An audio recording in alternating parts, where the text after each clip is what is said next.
Berkas legalisir ijazah menjadi salah satu persyaratan penerimaan baik Polri ataupun penerimaan pekerjaan di bidang-bidang yang lain.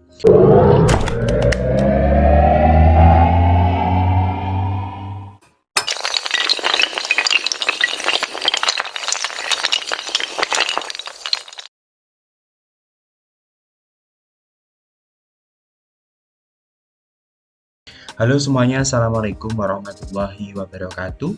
Kembali lagi di channelnya tentang pendidikan, tutorial, dan data PD Official. Kali ini PD Official akan memberikan penjelasan bagaimana cara melakukan legalisir ijazah yang tepat sehingga data teman-teman benar sesuai dengan peruntukannya. Namun sebelum saya jelaskan, bantu untuk mengembangkan PD Official dengan cara subscribe, like, komen, dan share. Teman-teman semuanya, video ini saya hubungkan dengan penerimaan anggota Polri, khususnya untuk Taruna Akpol, Akademi Polisi, Bintara Polri, dan Tamtama Polri. Nah, namun legalisir ijazah ini sebenarnya tidak hanya digunakan untuk penerimaan anggota Polri, tapi ada penerimaan-penerimaan yang lain yang membutuhkan yang namanya legalisir ijazah. Kebetulan di sini saya contohkan saja ini untuk penerimaan anggota Polri. Nah, kalau kita lihat berdasarkan pengumuman yang dimuat pada laman websitenya penerimaan Polri, teman-teman, itu ada permintaannya di sini. Ini ya, teman-teman. Ini saya tunjukkan contohnya. Artinya, ketika teman-teman mau melamar sebagai anggota Tamtama, Bintara, maupun Akpol Polri, ini diminta untuk mengumpulkan fotokopi ijazah yang sudah dilegalisir. Ya, tidak menutup kemungkinan bidang pekerjaan yang lain teman-teman juga akan diminta fotokopi ijazah yang sudah dilegalisir. Lalu yang menjadi pertanyaan, bagaimana cara melegalisir ijazah yang benar dan yang tepat sehingga datanya tidak keliru? Nah, di sini saya mencoba menunjukkan sebenarnya ketika melakukan fotokopi ijazah itu cukup halaman bagian depan saja atau dengan yang belakang. Oke, di sini saya tunjukkan teman-teman. Ini contohnya ijazah pada tingkat sekolah menengah atas bagian depan, dan ini bagian belakang. Jadi, jawabannya ialah apakah hanya difotokopi bagian depan? Maka jawabannya tidak. Wajib difotokopi bagian depan dan bagian belakang. Artinya, ketika teman-teman melakukan fotokopi ijazah asli, itu silahkan ngomong ke tukang fotokopian untuk fotokopi bolak-balik ya, untuk ijazahnya. Sehingga bagian depan sama bagian belakang di bagian fotokopi itu ada. Ya, di bagian fotokopi itu ada. Terus bagaimana prosedurnya ketika teman-teman sudah memfotokopi ijazah terus minta legalisirnya seperti apa? Nah, banyak daripada teman-teman yang bertanya, semisal Pak saya lulus tahun 2019, sekarang kepala sekolahnya sudah ganti Pak, bukan ibu itu, bukan bapak itu. Bolehkah saya legalisir sekarang Pak? Dan statusnya kepala sekolahnya sudah ganti. Maka jawabannya boleh. Yang tidak boleh itu teman-teman sekolah di sekolah A, legalisirnya di sekolah C, bukan tempat teman-teman mengenyam pendidikan waktu itu. Itu yang tidak boleh. Jadi silahkan ketika legalisir ijazah itu kembali lagi ke sekolah asal. Ya, kembali lagi ke sekolah asal. Prosedurnya seperti apa? 1. Teman-teman sesuai dengan yang saya sampaikan tadi, silahkan fotokopi ijazah dulu. Ya, ijazahnya difotokopi depan belakang, fotokopi bolak-balik. Setelah difotokopi sebanyak yang ingin teman-teman gunakan, misalnya butuh 20 rangkap, ya silahkan difotokopi 20 rangkap. Ya, setelah difotokopi, teman-teman silahkan datang ke sekolah asal. Ya, silahkan datang ke sekolah asal untuk meminta legalisir ijazah. Syaratnya apa? Biasanya instansi atau sekolahan itu meminta teman-teman menunjukkan ijazah asli. Biasanya seperti itu. Sehingga ketika legalisir, silahkan dibawa ijazah aslinya, silahkan dibawa fotokopinya yang mau dilegalisir. Gitu ya. Jadi gambarannya, fotokopi ijazah dulu, setelah difotokopi sebanyak yang teman-teman gunakan, pergi ke sekolah.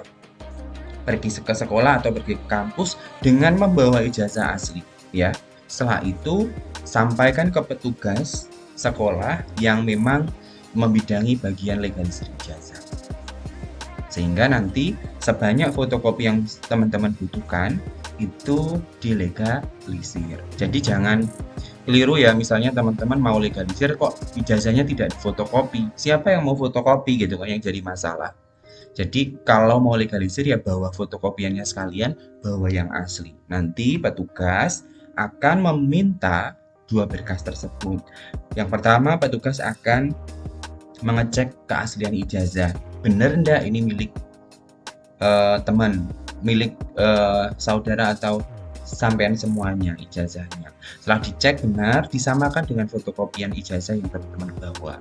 Setelah itu, nanti biasanya petugas akan memproses pengajuan kita untuk legalisir ijazah. Gambarannya seperti apa teman-teman hasil legalisir ijazah itu? Ini hanya sebagai contoh, ini saya tunjukkan. Ini contoh ijazah SD yang sudah dilegalisir ya. Ini gambarnya teman-teman. Nih.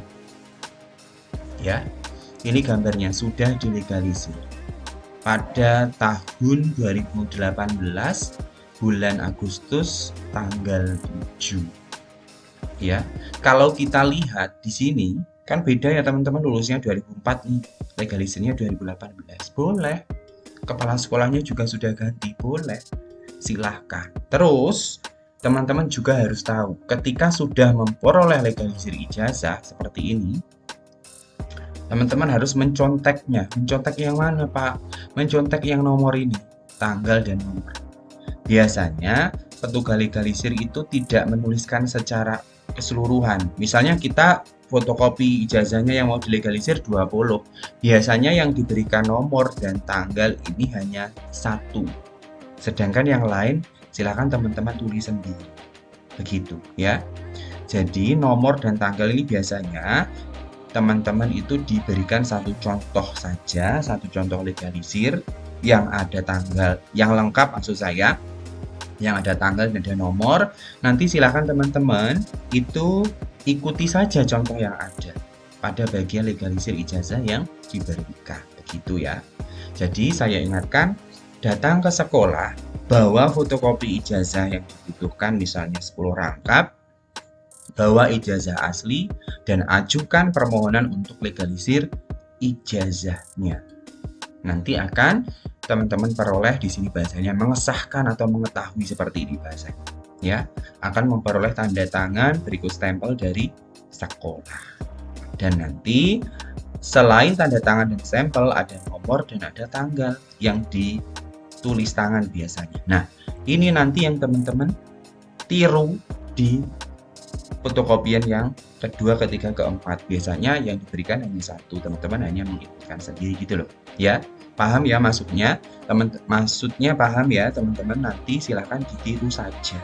Karena saya ingatkan biasanya petugas memberikan 2 atau 3 contoh, sedangkan fotokopi legalisir yang selanjutnya itu hanya diberikan cap dan tanda tangan, yang lain teman-teman ikuti saja. Ya, kadang teman-teman tidak sadar akan hal itu, yang ada nomor dan tanda tangan sudah kadung dikumpulkan, sedangkan legalisir yang selanjutnya tidak ada nomor dan tanggal karena teman-teman tidak ngecun di situ, ya, tidak paham di situ. Jadi gitu ya teman-teman, penjelasan saya bagaimana sih prosedurnya legalisir ijazah yang benar dan tepat untuk melamar menjadi Polri, ini contohnya, atau untuk melamar pekerjaan yang lain yang memang membutuhkan legalisir ijazah. Begitu. Terima kasih atas perhatiannya ya teman-teman semuanya. Jangan lupa subscribe, like, komen, dan share video official channelnya tentang pendidikan, tutorial, dan data. Wassalamualaikum warahmatullahi wabarakatuh.